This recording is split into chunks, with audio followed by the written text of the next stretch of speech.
Today's episode is brought to you by .tech domains, and this one hits close to home. Back in 2016, I was building my startup and went hunting for that perfect .com and found next to nothing. So I did what every founder does, settled. Here's what I wish someone had told me. You're building a tech startup, just get a .tech domain. It instantly tells investors and customers what you're about. Don't overthink it. Secure your .tech domain today from any registrar of your choice. This episode is sponsored by Unblocked. Unblocked is the context layer your agents are missing. It synthesizes your PRs, docs, Slack, and tickets into organizational context that agents actually understand. So they make better plans, write higher quality code, use fewer tokens, and require fewer correction loops. If you're running Claude Code, Cursor, or any agentic workflow, Unblocked is worth a look. Learn more at getunblocked.com/codestory. This episode is brought to you by The Build, a new podcast from the guys behind Sincera, Mike O'Sullivan and Ian Myers. They built their company by figuring out clever solutions to a few important ad tech problems in their industry. And that's exactly what this show is about. Mike and Ian interview some of the smartest tech minds in the biz to hear about how they identified opportunities, solved their hardest challenges, and grew their businesses in the process. Listen to The Build with Mike O'Sullivan wherever you get your podcasts. This episode is sponsored by Mesmo. If your team is collecting large volumes of logs, metrics, and traces, but still struggling to get timely answers, Mesmo can help. Mesmo is an active telemetry platform that processes and enriches observability data in real time before it's stored or analyzed. That means lower data volume, lower cost, and faster root cause analysis across your existing observability tools. To see how it works, get a demo at mesmo.com/codestory. That's MEZMO.com/codestory.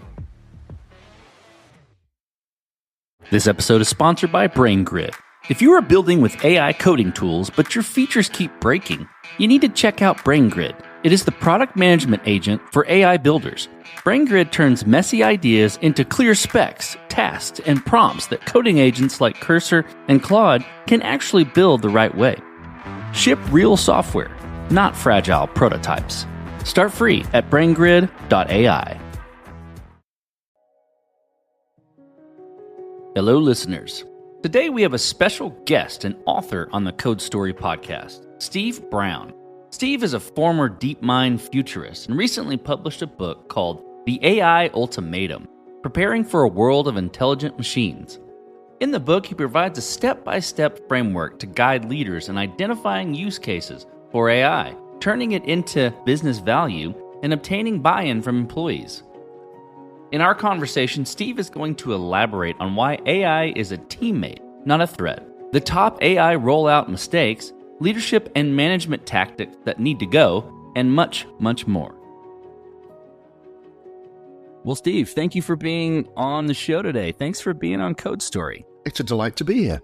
Oh, the pleasure is all mine. I'm excited to dive into all of the things for you, for your AI futurism, your book you've written. We're going to dive into quite a bit. The book that you have written is called The AI Ultimatum, Preparing for a World of Intelligent Machines. And I've got lots of questions around the content you've put into there and all the work you've put into there. Before we move into that, tell me and my audience a little bit about you.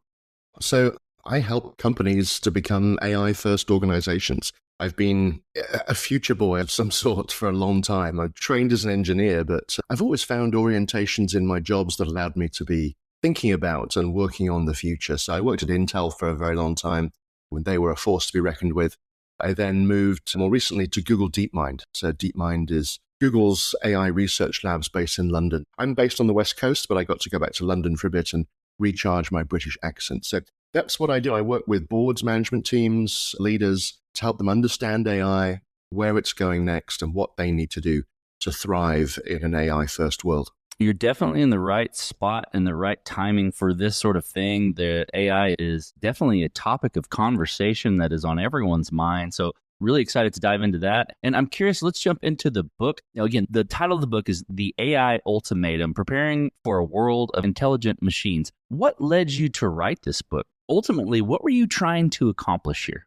I worked with a lot of leaders, and what I saw was incredibly busy people who are focused on growing their business, and they're experts in their field, whether it was manufacturing or retail or mining or finance, but they're not experts in AI transformation, and they're now being required to be, right? That is now part of the job.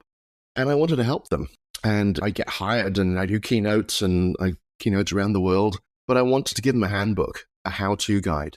So I laid it all out for them. And here's what you need to know. And I wrote it in normal people speak so that everybody can understand it.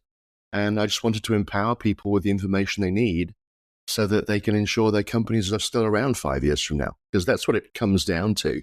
If you don't jump on the AI train, you're just not going to be relevant 5 years from now. So I wanted to protect as many existing brands and businesses as I could by empowering them with the information they need to make that jump.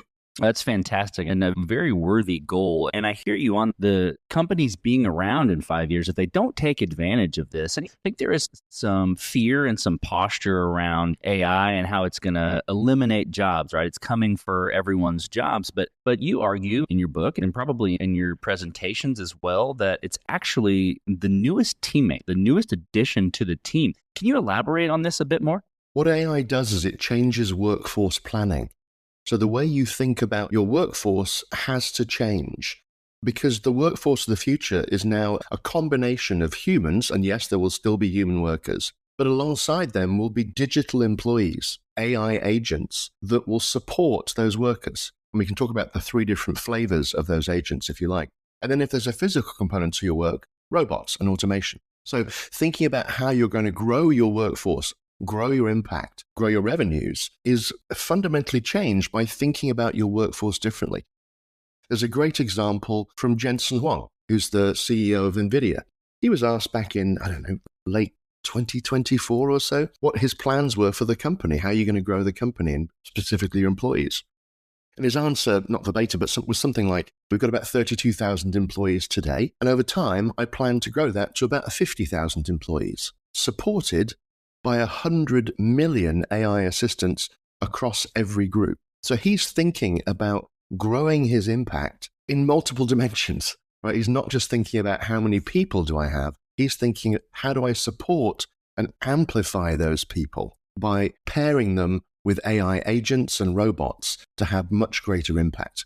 And that's the opportunity here, is not to substitute. I mean, this is old thinking is, okay, there's new technology. How do I use it to cut costs? That is thinking of the 20th century. The new thinking has to be, how do I amplify the impact of my company? Rather than thinking, okay, let's grow the business 15% or 20% or even 25% next year. How do I use AI to grow my business 10x next year? That is the new paradigm. It is the new way people need to think. How do I amplify what I have? And if you can do that, you can unlock so much. You can collapse costs. You can collapse time because you can do things much quicker with AI. And you can start to serve your customers with products and services that you could never have done before. I completely agree with you there. And there's some old ways of thinking that you're mentioning there that I'm going to ask about in a second. But you're highlighting that key point there. I want to double back on something you said around the flavors of agents. Let's dive into that. What are those 3 different flavors? So I've identified 3 main flavors, if you like: offload agents, elevate agents, and extend agents. Let me explain what those 3 are. Offload agents, pretty obvious, as kind of name's written on the tin. What you get is an agent that offloads a task. So it does things you don't want to do. A simple way to think about this is these agents will take the suck out of your job. They will do stuff you're not interested in doing, the repetitive, boring stuff that is lower value work. Finding a time on the calendar when 5 people can all meet, and then booking a Zoom call and a meeting and blah, blah, blah. All of that's busy work just goes away because agents will handle all of that. That's offload agents, and there'll be a lot of the initial agents that you see. But the real impact will come from elevate and extend agents. So those 2 classes of agents collaborate with us. So they partner with us to help us achieve something. The elevate agent works with us to elevate our performance. So to help us do something we could already do before, but do it better. And let's say performance there and not productivity. Productivity is one vector of performance. They might boost our productivity, of course, but they may also boost our creativity, our intuition, our decision-making abilities, expand our knowledge, and so on. So that's what an Elevate agent is. It's partnering with a person to help them do what they could do already better. The final class of agents is a more rarefied group. But in this group, what you're able to do is partner with a person so that they can extend their capabilities. They can do something they could not do before. What you're essentially doing is partnering your people with an agent, with an AI, a machine that that gives them superpowers, that turns them into superheroes. And that's the real job of leaders now, is to staff up teams, to build teams of superhumans, because they're supported by and amplified by AI.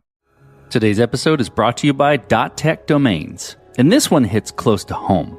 Back in 2016, when I was building my own tech startup, I went on the hunt for that elusive .com. Looked high, looked low, and guess what I found? Nothing. What I did find cost me an arm and a leg.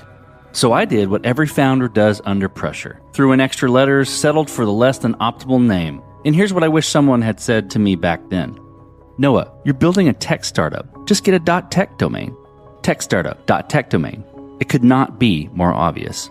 It tells investors, customers, and anyone who looks at your website, really, that tech is at the core of your build. And I've kicked myself plenty since, especially when I see the clean and sharp names tech companies have landed on .tech. Nothing.tech, 1x.tech, Aurora.tech, CES.tech, Ultra.tech, Alice.tech, Neon.tech, Blaze.tech, Pi.tech. You get the idea. So take it from someone who learned it the hard way. If you're building a tech startup, don't overthink it. Secure your .tech domain today from any registrar of your choice. This episode is brought to you by The Build, a new podcast from the guys behind Sincera, Mike O'Sullivan and Ian Myers. They built their company by figuring out clever solutions to a few important ad tech problems in the industry, and that's exactly what this show is about. Mike and Ian interview some of the smartest tech minds at Magnite, Chalice, DoubleClick, and LiveRamp to hear about how they identified opportunities, solved their hardest challenges, and grew their businesses in the process. This show is for you if you've had some of these breakthrough moments yourself, or if you're seeking inspiration for the next one. Listen to The Build with Mike O'Sullivan wherever you get your podcasts.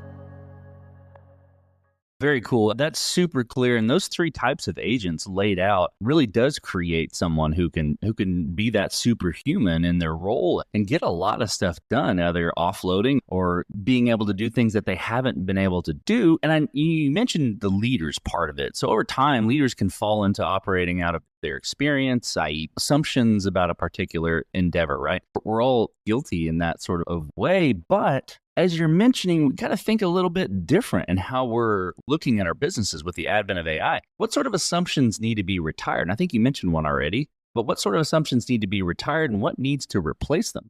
I think leaders have got into the position that they are through hard work and building experience. They're known as sages, right? They're known for what they know. They know where the bodies are buried. They can see around corners a little bit because they've been there before. They know how to get things done. And so they get promoted to a leadership position because of that experience and knowledge that they've accrued over time. In the world of AI, we're all making this stuff up as we go along, right? This is uncharted territory. And what that means is a leader needs to let go of that identity as this sage that everybody comes to when they go to the mountain to find out the forecast for the future and what we need to do. And sure, some of that will still happen. It's not like your experience goes away overnight. All your domain experience in the business is still relevant. But when it comes to AI transformation, this is moving at such a pace that even somebody like me, I spend half of my day, I spend at least 3 hours a day just keeping up with all this stuff, reading AI research papers and understanding what's going on. It's very hard to keep up with this, and we're all figuring this out as we go. And that requires a different leadership posture. You have to show up in a different way. Because now you have to be able to go to your team and say, you know what, I don't know the answers. I'm not the sage in the room here, but I'm going to lead us through this anyway. I'm going to be a philosopher explorer and thoughtfully think my way through this in partnership with you. And I'm going to lead us into an area where we have never been before. And that's super exciting, but it's also scary for people who are in this comfortable zone of, yeah, I've been here for 30 years or 20 years, whatever it is, and I know my stuff. And now I don't. So it's both exciting and there's always opportunity, but it's also a little bit discouraging. And that's what you need in this era to be successful in this. you have to have vision. You have to have a bold vision for what's possible. It's classic change management. John Cotter said you have to paint a vivid vision of the imagined future and then lead people there. So you have to have this strong vision, and then you have to have the courage and the conviction to say, this is where we're going. Let's go build it. Absolutely. Okay, in that same vein, so you've got leadership and how you approach that, but there's also management style, right? Is there a difference there as far as what needs to change? Because you mentioned that old school management fails in the age of AI. Is it the same thing as the leadership changes, or what do you mean by this, and what needs to be changed? Yeah, it's a little different. I love Simon Sinek's definition of a leader. He says a leader only needs one thing: followers. It's as simple as that. And as a leader, what you're trying to get is people to follow you in a certain direction. Managers are doing something different. They are managing the resources that they have. And typically that's what a lot of the time that leaders spend is also managing. They're trying to figure out how do I achieve the goals I have with the limited resources I have, limited headcount, limited number of hours in the day, limited dollars, limited capital equipment, wherever it might be. We're living in this world of constraint, of scarcity. And being a manager is just doing the best job you can given those constraints.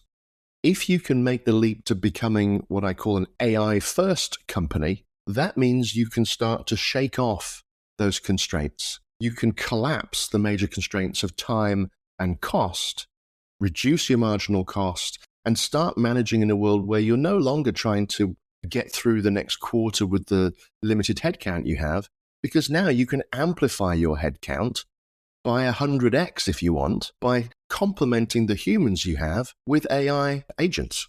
So you had to shift from managing limited scarce resources to then having an abundance mindset, where now you spend your time focused on building superhuman teams and finding ways to use AI to collapse the constraints you have.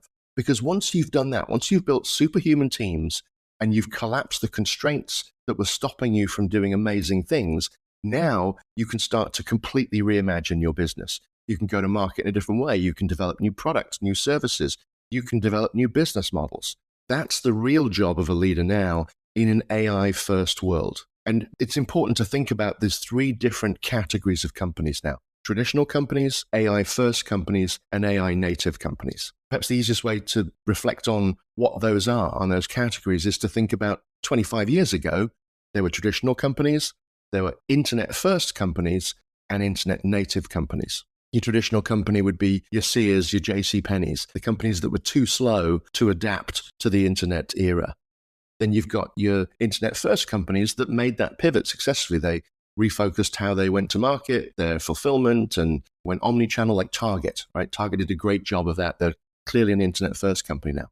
And obviously the poster child for internet native would be Amazon. We're now doing that all over again with AI.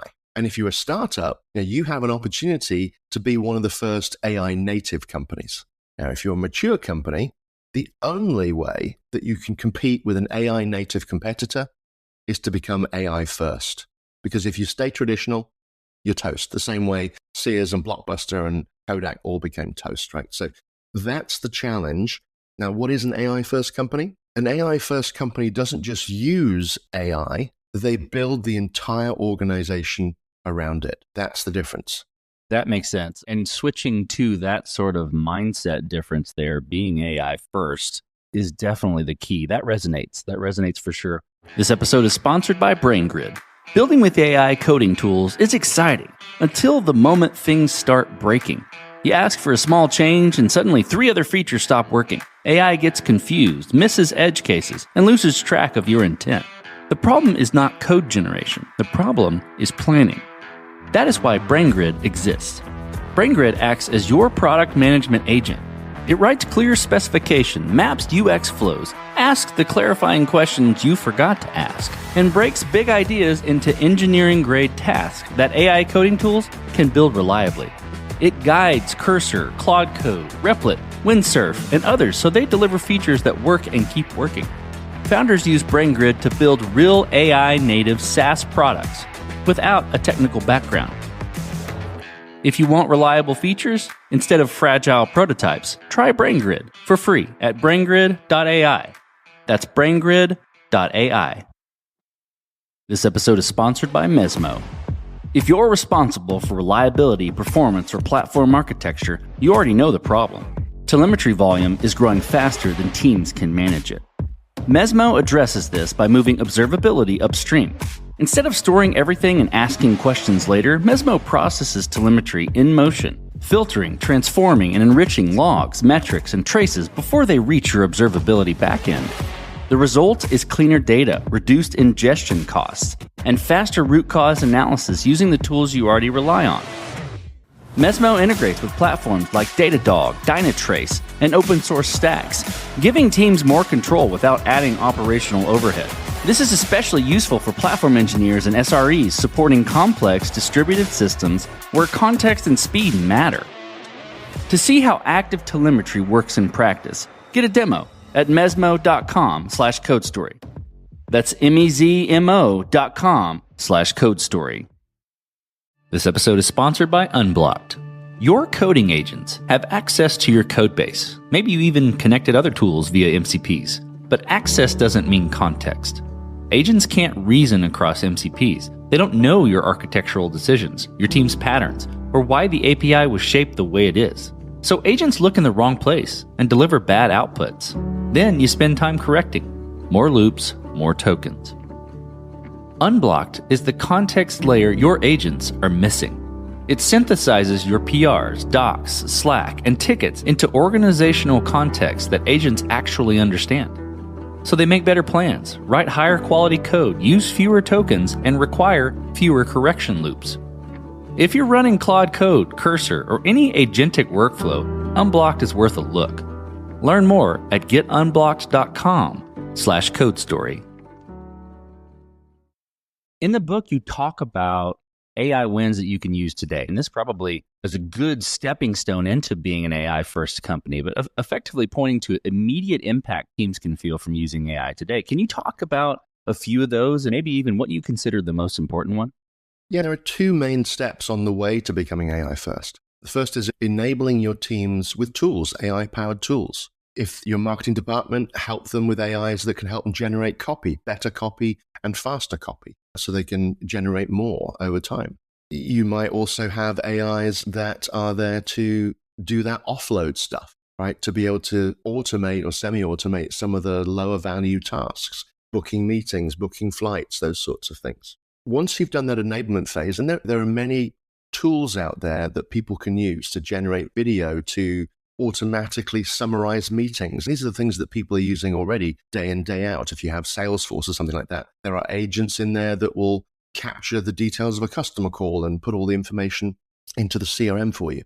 So those are the sorts of things you can do to get started. And that's necessary, but it's not sufficient. So enable is where you start. That's probably, I'll be generous, 3 to 5% of the work, of the effort, and maybe 3 to 5% of the return, the impact that you get. The next phase is where you re-engineer your business processes. You look at your workflows and say, okay, let's break it down to tasks and let's work out which of these tasks is still the best done by a human, because there'll be many that are, and then which that are best done by an agent or by a robot, if there's a physical component to what you do. And then how do you orchestrate all of those three groups working together with handoffs between them? How do you exchange data? What's the modality of the handoffs, and so forth? So that you're building these workflows that are optimized based on the three different components of your workforce that you now have. That's probably 30% of the effort and maybe probably 30, 40% of the benefit that you get. You've got to do those first two phases before you can then get to really thinking about AI first. You could just jump straight there, but it's probably a heavy lift. But that's what's going to give you 60% of the impact that you have. That's very clear.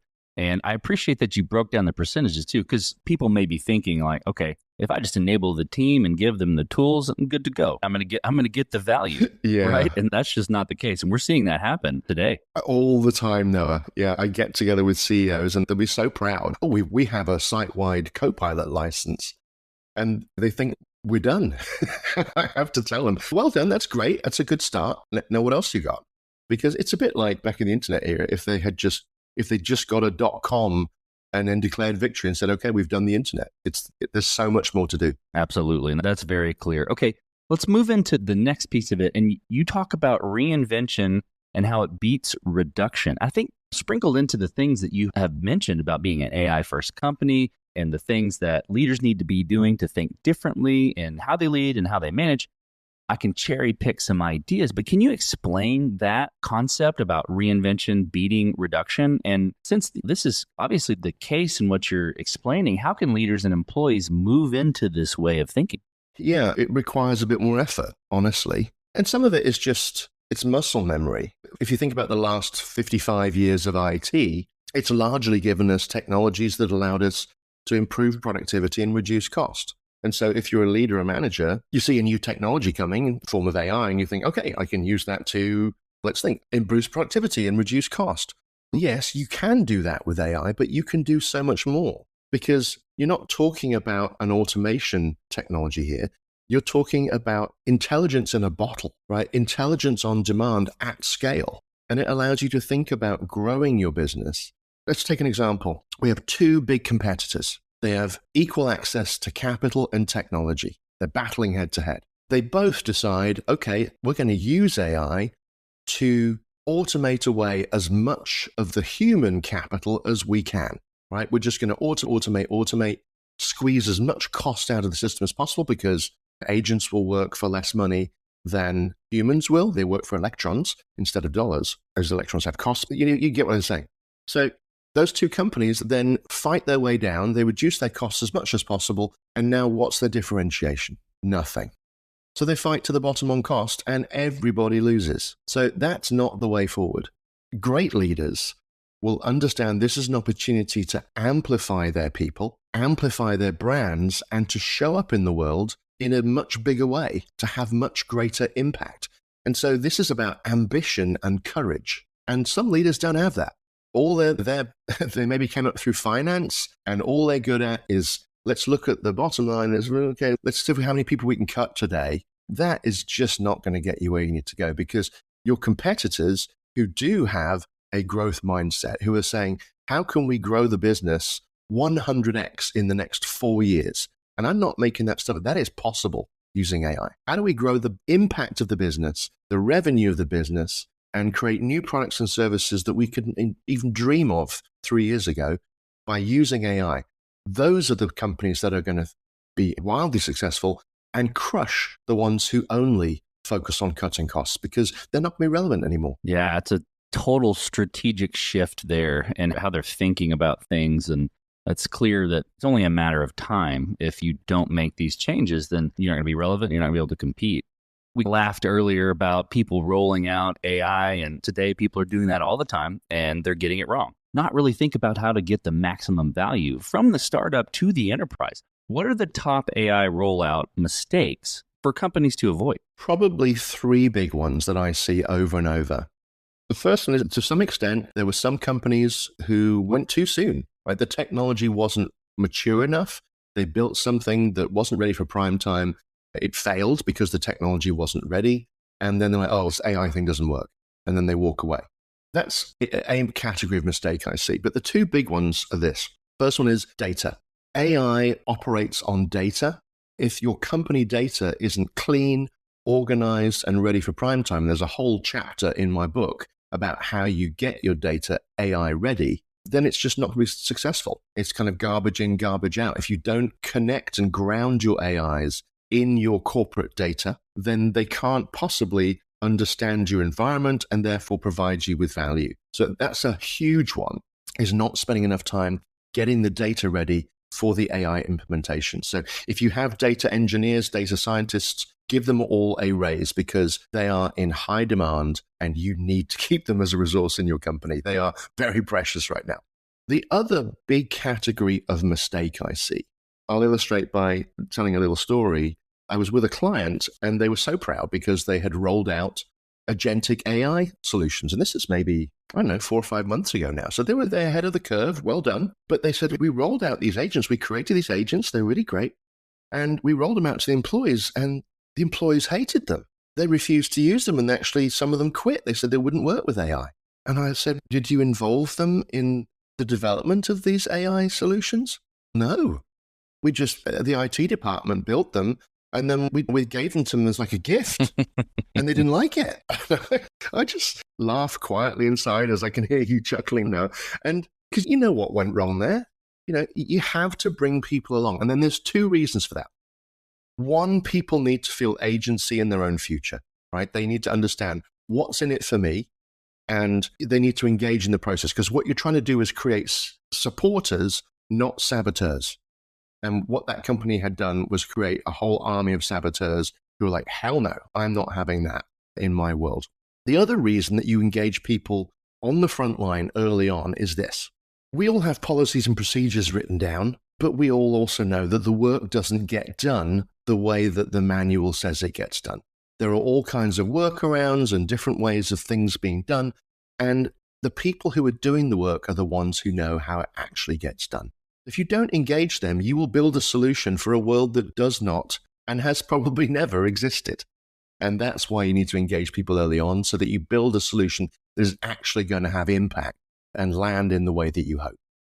Engage your people early on. Explain to them both the with them and the with who.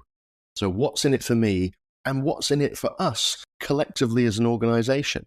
This means leadership needs to communicate your purpose. What's the mission statement? What's the core purpose that the company exists? The humanistic purpose.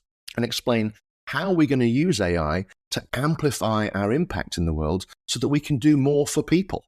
If you get people excited about that, then they're going to be the supporters and not saboteurs. Absolutely. It fits with trying to accomplish anything. You have to align to the mission. You have to align to something you're trying to accomplish, tie it to a result, and it's no different than how to operate in that sort of thing. So that makes total sense. Steve, where can people connect with you and learn more about what you have? Some courses, you have some things, and obviously the book will link in the show notes, but tell me about some places where people can connect with you and learn more. Sure. My website's easy to find me, stevebrown.ai. On there, you'll see at the top bar, there's an AI course designed for leaders. It's essentially if you don't like reading books, it's the course version. And it's designed so you can download it to a tablet or a phone and just watch it on your next flight or when you're working out, whatever. So it's me talking to camera, and you get to see videos and all sorts of more things that you wouldn't see in the book. I post a lot of stuff on LinkedIn. You can find me on LinkedIn. There are a lot of Steve Browns out there. Try Steve Brown AI Futurist. You might find me that way. Or it's just linkedin.com/in/futuresteve, and that will get you to me.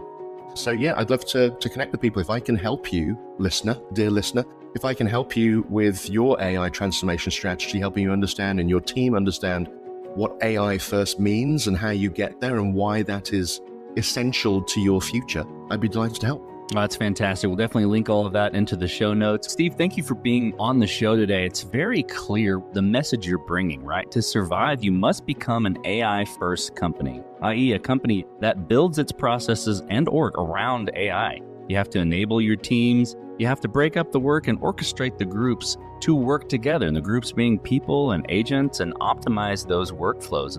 Leaders have to change the way that they think and the way that they manage in order to really survive this change in the industries. I really appreciate you being on the show today and highlighting all those things. Hey, Noah, thanks for the great conversation. I really enjoyed being here. This has been a stellar conversation with Steve, whose message is to the point. You must reinvent your operation and center around AI to withstand the changes across the business landscape today. AI is here to stay, and agents are your newest teammate, one that enables you to have superpowers and be the hero for your business. If you'd like to connect with Steve, please check out the show notes for all the appropriate links. And thanks again for listening.